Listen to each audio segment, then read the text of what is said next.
Lu bayangin ada satu di era yang sangat modern ini kita menyaksikan bagaimana saudara-saudara kita dibantai ya. Kalian itu sebenarnya kenapa ngelahirin kita gitu sih? Aku boleh jawab dulu nggak, Bang?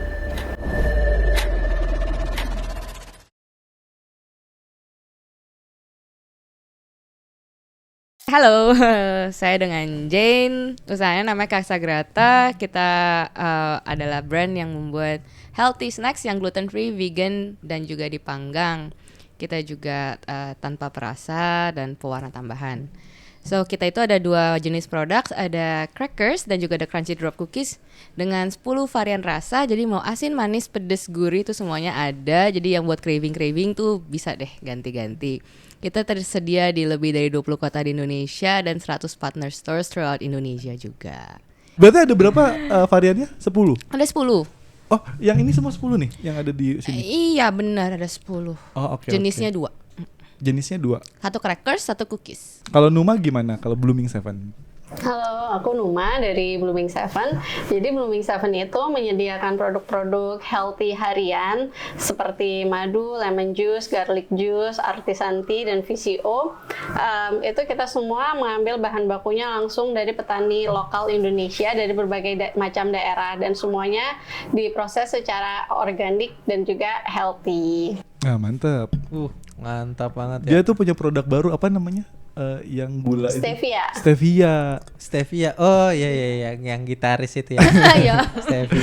Gitu tahu arahnya ke situ. Kita salah satu penggunanya produknya mereka berdua gitu. Iya, Tapi iya. yang pengen gue digging adalah terkait gue lebih ke ini nih, ke Jen dulu. Ternyata Jen ini kan memang ini dia tuh dari sekolah hospitality. Iya, perhotelan. Iya, dan nggak tanggung-tanggung.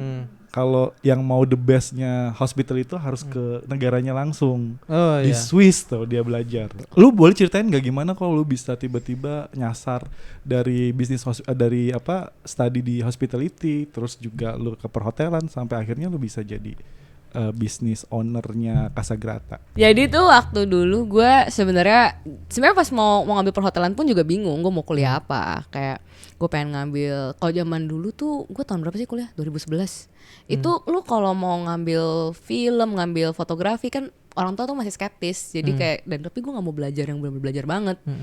Ya udahlah, katanya kan perhotelan tuh banyak mainnya, prakteknya. Ya udah gue ambillah perhotelan. Jadi lu milih buat hospitality karena memang cuman alasan kayak Banyak gue prakteknya. nggak mau banyak belajar, udah pusing kepala lu gitu At ya. first benar-benar kayak gitu. Cuman at the end of the day gue jadi merasa kayak gue jadi lebih menghargai orang ya, menghargai server lu dan gue lebih kayak ya namanya lu udah ngerasain lu kerja, lu jadi dari posisi kosek WC gitu sampai ya lu kalau di Swiss tuh kebetulan di sekolah gue tuh itu mata pelajarannya benar-benar lu belajar dari yang bawah sampai lu baru jadi manajemen di tahun-tahun ketiga keempat itu lu baru belajar manajemennya. Tapi sebelumnya ya lu harus ngerti yang di bawahnya juga. Jadi lu tahu capeknya ya. Jadi sekarang tuh kalau jadinya dari situ gue lebih menghargai orang-orang pekerja itulah kayak gitu dan lebih bisa mendengarkan orang lain karena kan di situ lu juga dilatih lu harus bisa hospitality itu kan you're not just doing the service tapi you have to understand the customer, gimana cara ngomong sama mereka, gimana cara nyelesain masalahnya mereka, lu dengerin komplainannya mereka. Itu jadi belajarnya lebih di situ sih kalau buat gua. Dan ternyata tetap ada hitungan. Gua pikir gua mau cover dari accounting kan, ternyata salah. Oh iya, Tetap ada ya? Tetap ada ya lu belajar accounting ya perhotelan tapi yang basic lah. Kalau dibanding accounting kalian kan yang lain gitu. Tetap ada belajar bisnisnya apa ada. Karena base-nya ke business administration ya. Iya, gue terakhirnya ambilnya entrepreneur. Berarti emang udah bangun pondasinya dari situ ya Jen, buat lu mau buka Casagrata ya? Dari kecil dong, kan dia punya usaha keluarga banyak. Iya, itu kan keluarga success saya, story, Pak. keluarga besar tapi ya, tapi Boy. gue mau nanya nih ya, ini yang sering gue Apa tuh? tanyain sih. Kalau lu kan Chinese ya, Iya. tapi emang kalau orang Chinese itu dari kecil anaknya emang dididik untuk ikut usaha bokap nyokapnya, belajar hitung segala macam gitu ya? Kebetulan di keluarga gue enggak sih karena bokap gue sendiri dulu kerja. Nyokap gue sendiri dulu kerja di salah satu perusahaan juga lah. Jadi tapi somehow nggak tahu ya gue tuh dari kecil emang doyan jualan. Gue kelas 3 SD udah jualan men. Jualan apa nih? Jualan ATK. Jadi ATK? iya ATK. Jadi kadang tuh terus jualan label nama tuh zaman kecil kan banyak. Udah gitu jualan pensil apa segala macem. Itu di deket sekolah gue tuh ada toko. Gue beli aja dari situ terus gue jual di kelas. Anjir. Padahal ngambil dari situ doang. Anjir. Oh emang udah bakat-bakat dari kecil ya. Terus sampai akhirnya lu bisa dari hospitality. Nah dari terus kemudian hospitality terus gue lulus. Tadi gue mau kerja di Timur Tengah, bonyok gak kasih. Terus ya udahlah gue pulang. Gimana sih lu kenapa emang ke Timur Tengah? Dari Swiss ke Kan Timur dulu Tengah? kan tapi kan kalau hospitality gitu kan Dubai it's Oh Dubai. iya Dubai kan kayak lagi wow apa ya the life is there, gue mau cobain tapi kayaknya dulu tuh masih kurang safe atau gimana lah gue nggak ngerti. Dan Eropa lagi ribut-ribut jadi udah lah either lu mau di sono apa lu mau di sini. Udah gue pas kebetulan dapat opportunity yang baik gue pulang. Gue udah kerja 1,5 tahun tapi memang dari dulu gue pengen punya usaha sendiri. Gue nggak pernah tuh yang mimpi kayak gue mau jadi direktur di perusahaan A, enggak. Kayak gue I wanna be my own boss gitu. Oh itu dari kapan lu? Dari sadar gue itu? kecil, kayak ya udah gue pengen punya sesuatu aja. Emang anaknya suka iseng kayaknya ya. Jualan ini jualan itu gitu. Ya udah akhirnya gue sempat kerja di hotel. Dari hotel gue keluar. Di Ritz-Carlton itu ya? Iya di Ritz-Carlton Kuningan dulu gue. Nah, dari situ gue keluar terus gue pindah ke coworking space. Itu zaman startup kan coworking space lagi hot banget ya bener itu dan ada salah satu temen gue yang bilang ya udah lu di sini dulu aja bantuin kita deh sambil lu juga belajar dan figure out mau apa. Ya udah gue sama teman baik gue ya gue ikut terus gue interview dan masuk. Gue kerja sekitar berapa 9 bulan ya kayaknya melahirkan udah gitu gue keluar. Nah iya tapi di situ ya belajar banyak banget ya lu benar-benar ngurusin semuanya Di startup itu di ya? startup itu ya karena kan lu banyak ketemu karena kita coworking space banyak banget VC lah startup yang lagi bikin event apa segala macam di luar negeri juga jadi networkingnya lumayan lah jadi lu belajar juga tapi ya itu kehidupan itu ya sudah berlalu lumayan lelah ya Pak ya. Nah habis dari situ gue keluar gue sempat bikin bola ubi dulu di Palembang sama Apa teman tuh gue. bola ubi? Lu tau gak sih bola ubi? Yang bulat-bulat. Bulat-bulat itu loh. Terus udah gitu gue tapi itu gue nggak bertahan lama karena gue nggak cocok lah. Dulu itu gue partneran bertiga tapi gue nggak cocok. Terus udah gitu ya udah terus teman baik gue yang tadi itu partner gue terus sekarang dia bilang lu udah kelar nih si bola ubi lu mau ngapain lagi nih? Yuk bikin sesuatu. Ya udah bikin sesuatu dong kita dan gue coba research lagi dan terjadilah si Casagrata karena memang background gue sendiri tuh nyokap gue itu cancer survivor, bokap gue pasang ring jantung, koko gue memang nggak lactose intoleran dari dia kecil. Terus saudara gue juga ada yang apa namanya ya, gue jadi lupa. Ya pokoknya yang intoleran gitulah. Jadi kayak iya ya gue dari kecil itu mau ngemil tuh susah men. Kalau gue mau ngemil pun gue tuh lu mau cari yang sehat, yang beneran sehat. Itu biasa tuh barang-barang impor. Iya. Mahal cuy, 50.000 ke atas. Iya. Pas udah gede kan berasa kantong gue. Nah ya udah, kita kenapa nggak bikin sendiri? Nah, dan temen gue ini juga yang kayak mau diet, mau apa gitu kan. Ya udahlah kita bikin sendiri dan kita pakai the goodness dari Indonesia. Apa sih yang kita bisa manfaatin, yang kita bisa pakai? Ya terjadilah kita nyoba bikin si crackers dulu awalnya. Apa sih artinya Casagrata tuh? Artinya rumah yang berterima kasih. Bahasa apa?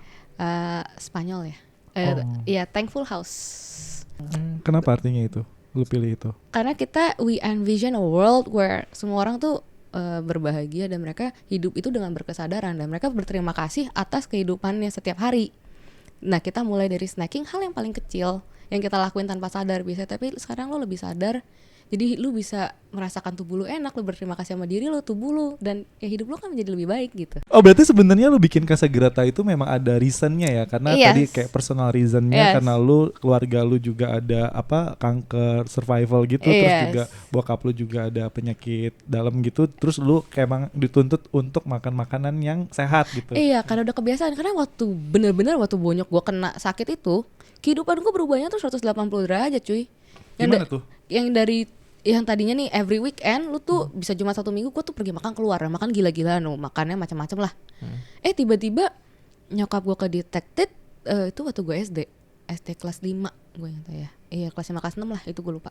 Itu pas dia kedetected udah di rumah gua. Jadi kalau orang sekarang baru heboh makan nasi merah apa segala macam, buset dah dari kecil tuh nasi gua sampai nasi hitam juga gua makan cuy. Buset. Iya. Terus gitu apalagi bokap gua kena yang pasang ring jantung waktu gue SMP. Udahlah. ya memang jadinya udah dari kecil gue udah tahu oh ya udah makan tuh yang kayak gini, dan buat gue tuh namanya anak-anak kan pengen ngemil susah pengen gitu loh. Betul, lu gak makan ciki-cikian gitu Nggak ya? boleh kan, jadi ngumpet-ngumpet. Ngumpet-ngumpet gue, cuman kan kepengen kan. Jadi gue nggak pengen anak-anak sekarang tuh kayak ngerasain kayak gitu. Kenapa sih nggak bisa sehat tapi enak? Karena lu yang sehat di otak orang tuh sehat tuh pasti nggak enak. Sehat itu pasti mahal. Iya. Nah, bener. iya Nah, kan. nah. Makanya kenapa nggak kita bikin sesuatu yang lu bisa sehat, lu bisa enak, lu bisa tetap terjangkau harganya. Kalau gue tuh selalu bilang kayak gini, setiap apa yang lu jalanin, bisnis yang lu jalanin tuh ada reasonnya di balik itu. Jadi lu punya kayak why effect-nya, kenapa harus ngejalanin sesuatu. Nah kalau Blooming Seven gimana nih? Mulai bisnis juga mungkin karena keluarganya suami gue kali ya.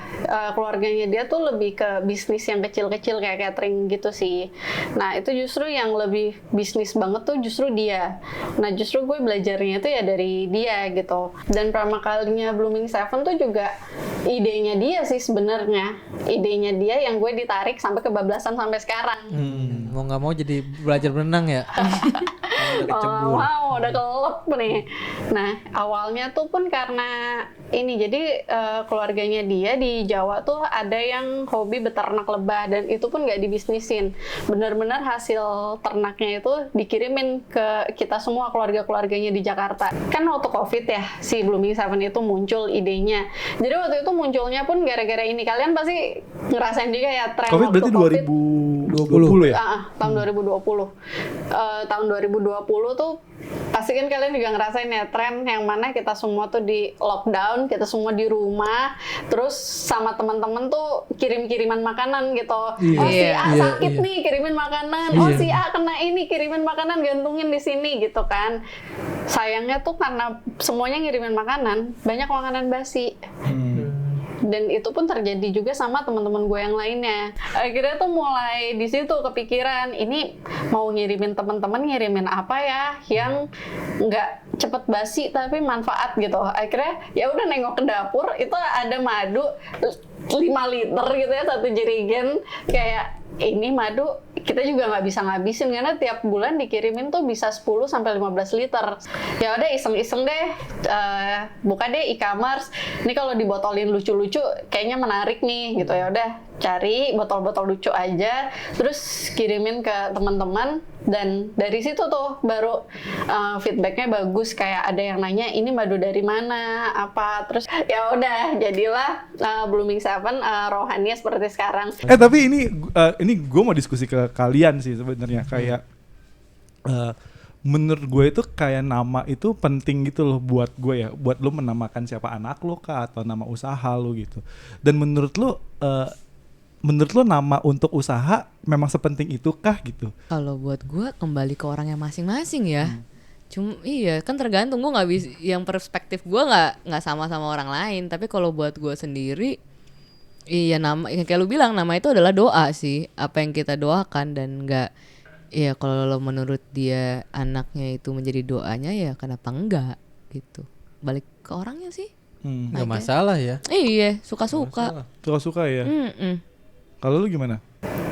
Satu itu sama keberlangsungan nama itu sendiri sih. Maksudnya kita kan berharap ketika kita memulai usaha apapun itu, besar atau kecil, kita kan berharap kalau usaha itu akan bertahan untuk waktu yang lama gitu kan. Bahkan mungkin berbagai generasi kita selanjutnya gitu. Jadi nama itu menurut gue sih harus sakral. Dan bayangin deh, kalau nama brand kalian tuh Estivate, Tepa Selira, bayangin 50 tahun kemudian nama itu tuh masih keren gitu loh. Nama itu tuh nggak norak gitu.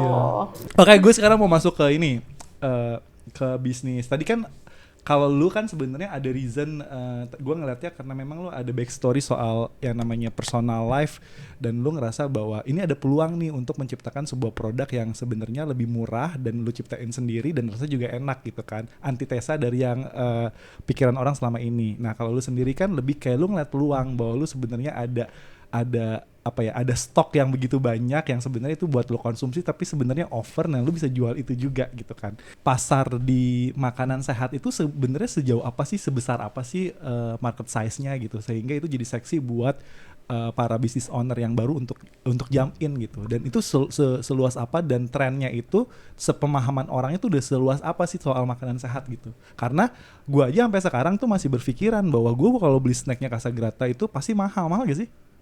15.000 Pak yang kamu Oh, tunjuk. 15.000. 15.000 murah banget itu. Iya, maksudnya persepsi itu masih ada, karena kan lo harus Educate.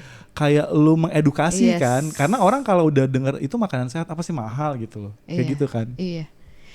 Market size sendiri kalau untuk sehatnya gue nggak tahu persisnya, tapi kalau untuk the market of the snacks in Indonesia is very big.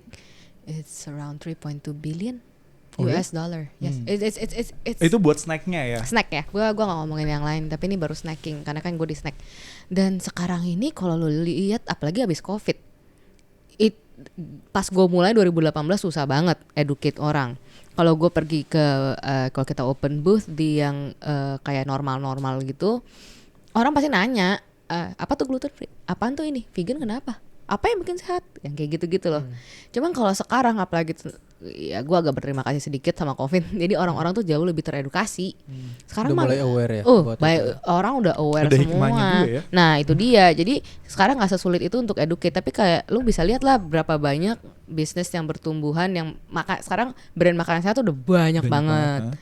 Jadi ya the market is really sexy. Tapi kalau makanan sehat itu emang identiknya gluten free itu ya, Jin? Atau gimana sih? Enggak juga. Jadi sebenarnya Apa tuh? Maksudnya kan ada gluten free, kalau yang berbayar ada nggak? gluten pay. Oke. Nggak selalu sih, mungkin kalau misalnya Casagrata lebih area bermainnya di gluten free and vegan. Kalau misalnya Blooming Seven, area bermainnya itu lebih di natural resource, Organik itu ya. organic and natural resource from local source gitu, dari petani-petani lokal. Karena kalau ngomonginnya vegan, Blooming Seven sehat tapi nggak vegan gitu, karena kan ya madu sendiri aja dihasilkan dari lebah yang awalnya gue pikir itu termasuk vegan, tapi ternyata enggak gitu. Jadi sehat itu kan luas banget ya. Jadi ketika ngomong healthy food itu tuh luas banget. Jadi bisa di spot-spotin healthy yang seperti apa. Kalau misalnya Casagrata bermain di snacks dan gluten free and vegan, sementara Blooming Seven bermain di area we are organic and healthy and natural from local source. Itu yang message yang selalu disampaikan oleh Blooming Seven. Tapi gini, ini sejauh tadi lo menjelaskan, kayak lu tuh kan butuh waktu panjang untuk menjelaskan itu, ya kan? Yang sedangkan lo tadi bilang kan bahwa produk ini di pasar tuh berisik. Gimana tuh dengan Red Ocean, dan lo bilang ini pasarnya begitu berisik, terus lo kan menjelaskan produk lo secara detail, which is itu good. Tapi gue sebagai customer kan gue nggak dapat informasi itu, apalagi buat customer yang model kayak Valid yang males banget baca produk gitu kan. Ya sekarang kan sebenarnya udah banyak banget cara ya, dari sosial media juga, dan juga dari gue sendiri sih selalu mengedukasi admin gitu ya untuk menjawab pertanyaan-pertanyaan yang sulit gimana.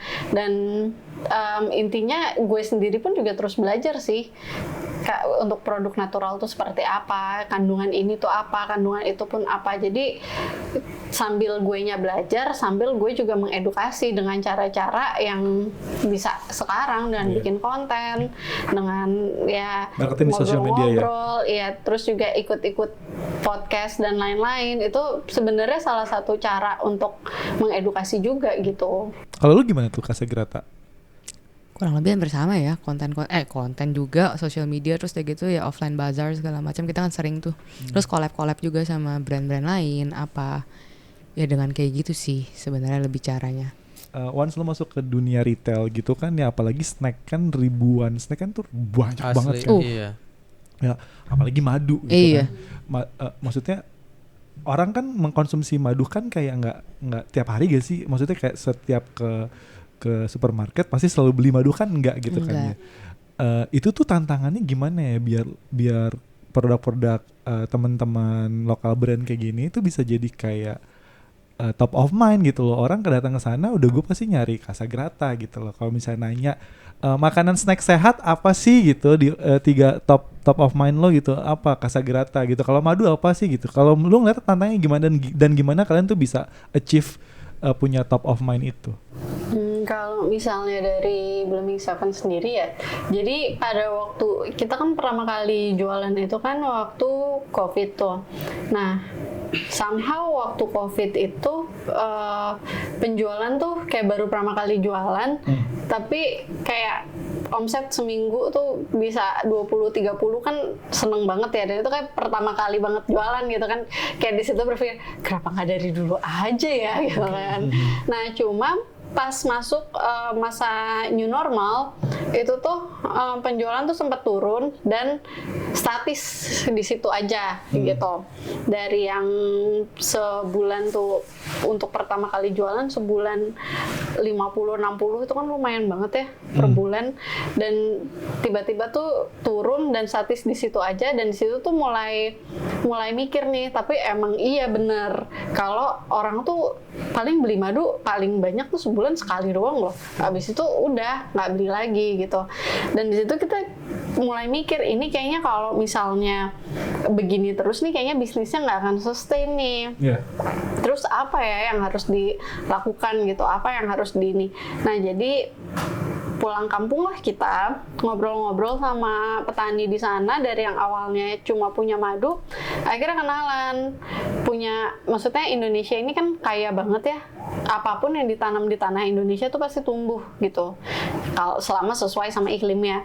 Tapi maksudnya balik lagi itu tuh kaya banget gitu, dan petani di sini pun juga banyak. Jadi ya mulai kenalan-kenalan, akhirnya pertama kali tuh karena dari dulu sebenarnya gue tuh nggak ngopi ya, tapi lebih suka ngeteh. Nah akhirnya ketemulah sama petani teh yang di Lembang, terusnya ngobrol-ngobrol-ngobrol, ternyata tuh mereka tuh bisa loh dikasih reference gitu, teh-teh yang enak tuh kayak gimana. Jadi nggak cuma teh melati coklat aja, dan maksudnya di situ tuh R&D-nya tuh cukup lama tuh, karena kan tiap ini harus ke sana, tiap ini harus ke sana.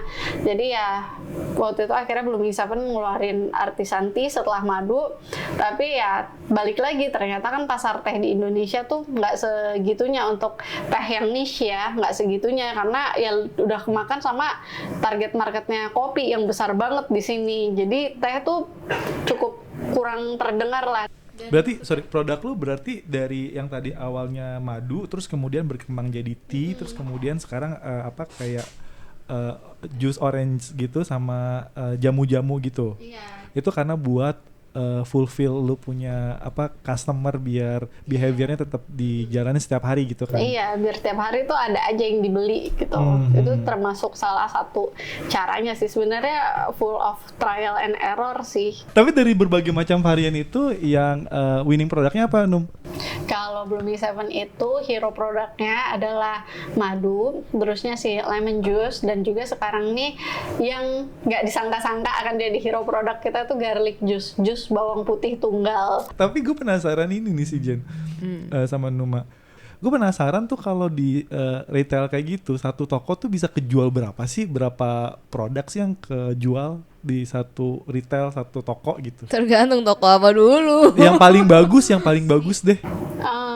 Karena susah lo maintain itu kan susah ya. Ada satu toko yang produk gue nggak keluar sama sekali tuh ada, yang kayak sebulan billnya, maksudnya kayak gue jualan online sehari pesanannya bisa puluhan gitu kan, sampai kewalahan juga ngurusinnya.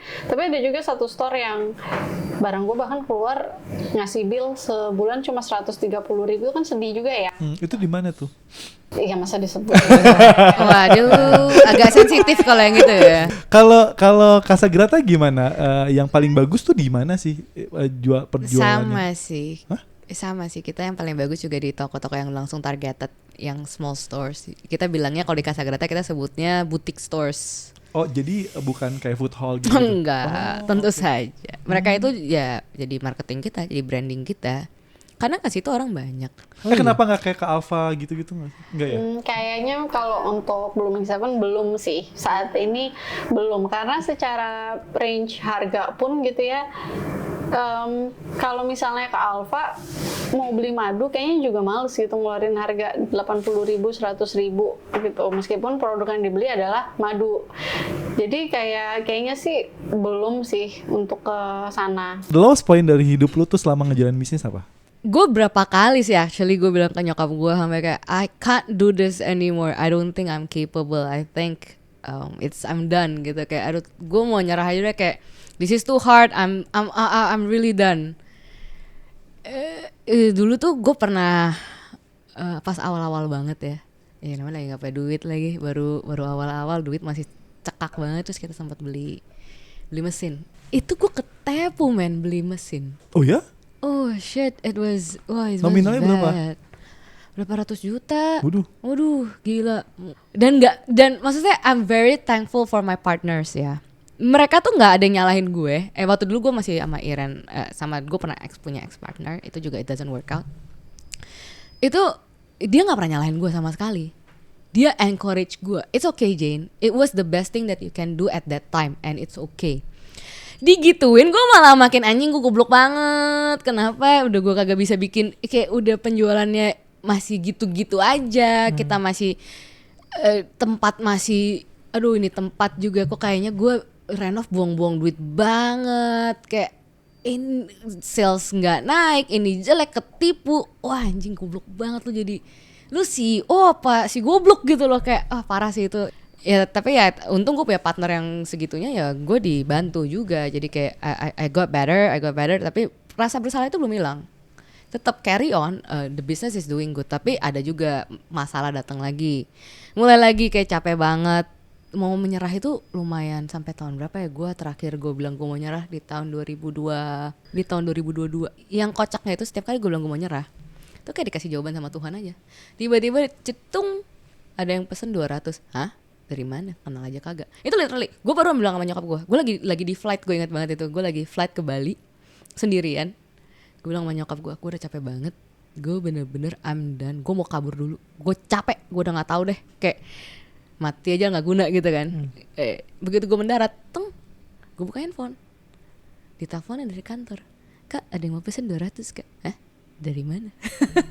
Asli kenapa ya kalau misalnya setiap kali gitu, it's like gitu. iya kayak it's like the universe is telling you, kayak kata Tuhan kayak I support you. Dan gue ingat lagi waktu dulu pertama kali gue bazar, pertama kali banget kita ikut bazar itu adalah di Bali, Vegan Fest. Itu namanya masih Taste Home, dan dulu namanya bayar bazar 3 juta tuh gede. Ya modal gue tuh awal seorang cuma 10 juta cuy. Itu tuh gede banget, mau bayar 3 juta belum tiket dan tempat tinggal. Udah deh nggak tahu lah, pokoknya berangkat dulu. Gue bikin masih manual, dan sampai jam 2 pagi tiap hari bikin 480 bungkus. Gue ingat banget, gue bawa ke Bali. Kagak laku lu. Gue kasih tahu, kagak laku, jangan sedih, sehari cuma laku 12. 20 tuh udah top notch, udah setengah mati deh. Pokoknya sehari cuma dapat 500-600 ribu tuh udah gede banget. Gila. Nggak ada 600 ribu, gue dapat cuma 230-an ribu. Gue bawa 480 pieces, mau nangis, mau gila tuh 3 hari men. Untungnya di Bali ya. Nah itu lu tau gak gue ngapain sama partner gue, kita ketok satu-satu men. Lu tau itu di Ubud, dan acara itu tuh tahun itu kacau banget, sebelumnya tuh bagus. Makanya kita kayak udah gak peduli, berangkat jam 12 siang. Itu jalanan di pasar Ubud itu kan banyak toko-toko ya. Ya udah jam 12 siang gue udah kayak sales panci gedor, boleh titip produk nggak? Gitu. Saya boleh nitipin sampel nggak? Siapa tahu kalau ownernya suka ini. Ya ada juga yang kita langsung bisa ketemu ownernya, kita ada chat dibalas. Tapi kalau nggak ada ya udah, yang kita chat nggak dibalas, ya lu saat itu lu mikir dong, gue kalau gue kirim lagi nggak bisa, gue di situ nggak ada mobil, gue mau gimana anjir. Tapi tuh kayak ada lu yang ngambil, terus tiba-tiba kayak ketemu orang tetangga jualan ya, tetangga jualan yang baik banget, ternyata dia punya JNE, barang kita diangkutin. Terus ketemu satu si ibu tuh, gue nggak pernah lupa, walaupun sekarang dia udah nggak jual barang gue lagi, tapi kalau nggak ada dia setengah mati juga gue. Itu namanya Ibu Wayan tuh, si coconut juice, Wayan coconut juice di Ubud. Dia gue dropin barang 12 pieces hari itu, dan gue dulu gue ada jual dip, sekarang udah enggak. Itu gue taruh 10. Besokannya dia telepon, mbak ini barangnya habis ya, kirimin lagi. Hah? Kiriminnya sekali yang banyak, kayak 200 pieces gitu. gila men, gue gimana nggak shock, langsung gue kirimin. Terus untung juga ada teman gue punya hotel, gue boleh nggak titip? Ya udah taruh. Jadi bener-bener kayak diberkatinnya tuh luar biasa gitu, berkahnya Tuhan tuh gue dapat dari sini, dapat dari situ. Sejujurnya gue lagi Iya kan? mengalami Iya itu kan? loh saat ini. Iya Jadi sebenarnya kan? ketika lo nanya itu tuh gue kayak bingung, kayak ya sejujurnya saat ini gue lagi merasakan itu gitu. Gue merasakan lagi di titik gitu-gitu aja gitu. Maksudnya kayak tahun lalu itu gue ngerasa gue tuh larinya ngebut, lari banget deh gitu, kayak tiba-tiba buka store di mana gue masuk terus kayak ya pokoknya sibuk lah gitu, kesana kesini, bahkan kayak tim gue sendiri aja tuh nggak pernah ngeliat gue ya karena gue kemana-mana banget. Dan kayak tiba-tiba masuk Januari, kok gue agak santai ya, kok gue bisa lebih banyak main sama anak gue ya. Jadi kayak satu sisi gue senang dengan keadaan itu, tapi satu sisi tuh sebenarnya deep down gue sangat-sangat khawatir. Ini tuh kayaknya ada yang salah deh, kayak gue ada yang salah deh nih. Nah ya akhirnya yang gue coba lakukan adalah bersosialisasi kembali sih, datengin siapa, ngobrol sama siapa. Bahkan kayak tahun ini sebenarnya Blooming Seven tuh lagi nggak niat buat bikin hampers. Maksudnya kita alhamdulillah udah masuk pesanan-pesanan custom dari beberapa company dan kita fokus di situ. Makanya kita nggak fokus di hampers bikinan kita sendiri. Ngeluarin tetap, tapi kita nggak gembar-gemboring gimana banget. Sampai tiba-tiba ketemu Jen, hampers lo lucu juga ya, lo bikin berapa? Kayaknya bisa deh gua collab-in gitu. Jadi ya udah kayaknya harus keluar terus aja sih. Tapi ini gue maksudnya itu truly inspiring banget tuh cerita lu, Jen. Maksudnya somehow di saat titik terendah kita, kayak gue kayaknya udah berusaha sebisa mungkin, dan kita kan manusia tuh punya ekspektasi ya. Kayak tadi ini gue yakin kan, dimulai dengan yakin kan, gue mau ikut ini gue yakin pasti akan, tapi pas waktu kenyataannya tidak mendapatkan yang diyakini kayak gitu, pasti kan down banget kan. Terus kemudian lu akhirnya menemukan jawaban lain, ternyata gue nggak boleh nyerah gitu. Nah gue pengen tahu setelah pelajaran yang lu dapat, lu menemukan jawaban apa gitu sehingga membuat lu untuk tidak menyerah lagi, bahwa menyerah itu perasaan menyerah itu pasti akan selalu ada, tapi jangan pernah lu wujudin gitu loh. Nah lu menemukan jawaban apa tuh selama ini gitu dari yang pernah lu alami gitu? Gue tuh selalu bertanya kayak ya udah lu sadar dulu saat gue nyerah gitu ya, gue selalu diem dulu dan jawabannya mungkin beda-beda kayak tapi yang satu itu yang God's grace buat gue. Di situ gue kadang kayak ya udah gue diem dulu, napas, yang penting lu napas dan lu sadari ini sebenarnya beneran terjadi apa, ini stresnya gue ada kayak Numa gitu kan. Kalau dia keluar gue diem dulu, gue diem oke, ini apa, what is this. Terus kalau misalnya ada kejadian yang kayak lu bilang yang gue udah berharap banget ternyata gak kejadian, gue akan lihat ternyata what's right about this that I'm not seeing ya. Ini sebenarnya kejadiannya tuh akan ngajarin gue apa sih. Nah ada apa yang gue gak perhatiin ya. Gue pernah ke bazar tuh jelek banget, buset dah, gue bayar tuh bazar juga kagak murah, tapi gue emang udah selalu ikut. Kayak performancenya itu gue rugi lah udah pasti. 2 hari kemudian ada yang ngechat gue, bukan gue, ke partner gue, saya disuruh bos saya untuk ngechat kamu nih, ini kita mau ngambil barang kamu dari Daiso. Oke. Ya kita mau masukin 6 langsung. Gak pakai babi bu, dalam seminggu itu kelar.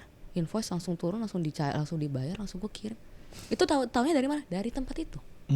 Jadi kayak maksud gue sekarang gue nggak taruh ekspektasi yang kayak goals pasti punya, tapi gue nggak punya expectation yang kayak ya udah kalau memang ya udah gitu loh, ya udah kita jalanin aja. Ini goals gue di sini, iya. Oke, tapi goals target gue atau goals gue itu bisa berubah. And it's okay. Namanya hidup, kita nggak ada yang pernah tahu kok.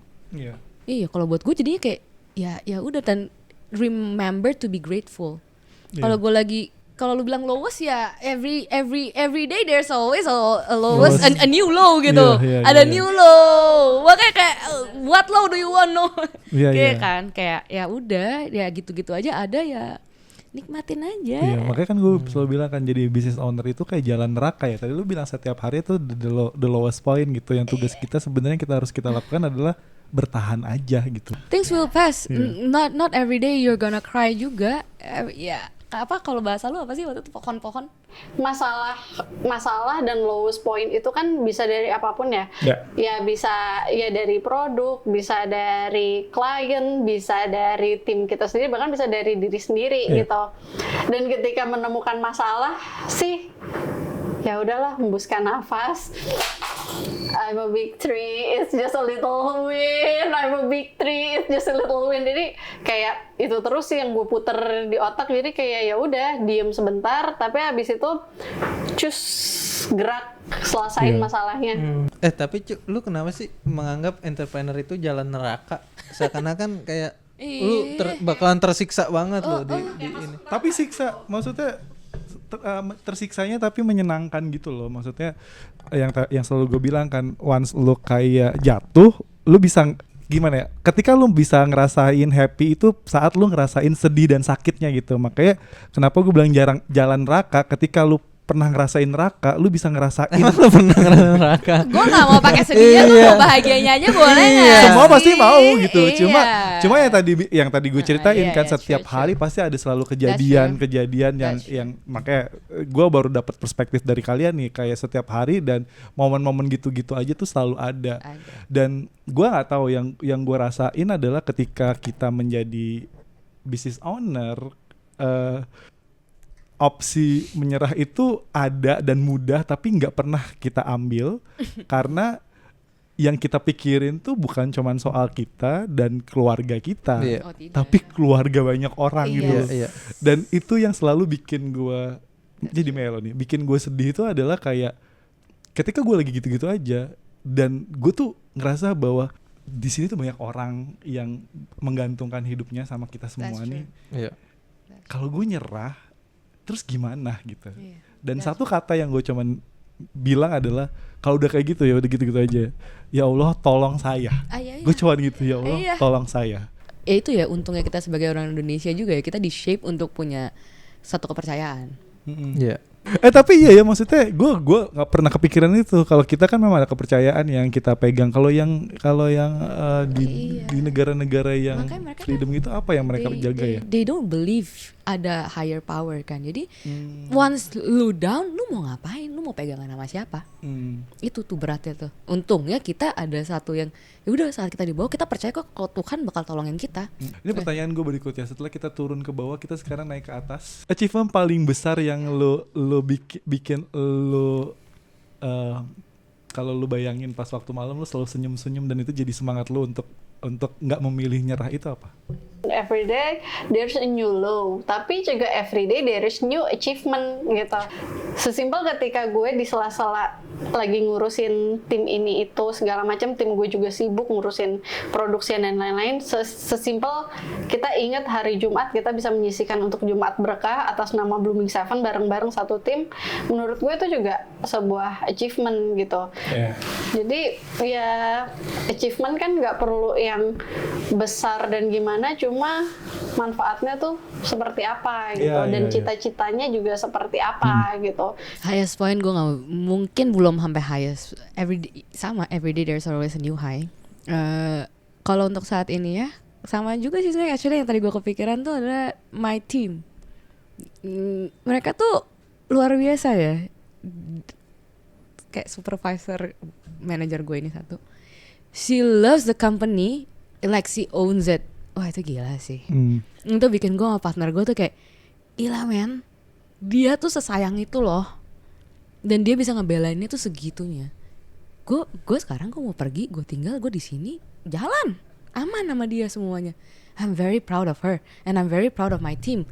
Yang gue inget pas lu ngomong kayak gitu adalah pertama yang muncul di kepala gue tuh waktu kita makan pas akhir tahun kemarin. Makan-makan ngeliat mereka happy-nya, bercanda-bercanda kayak orang gila, apa segala macam. Kita bisa sitting on one table, having a good conversation. It's a happy moment.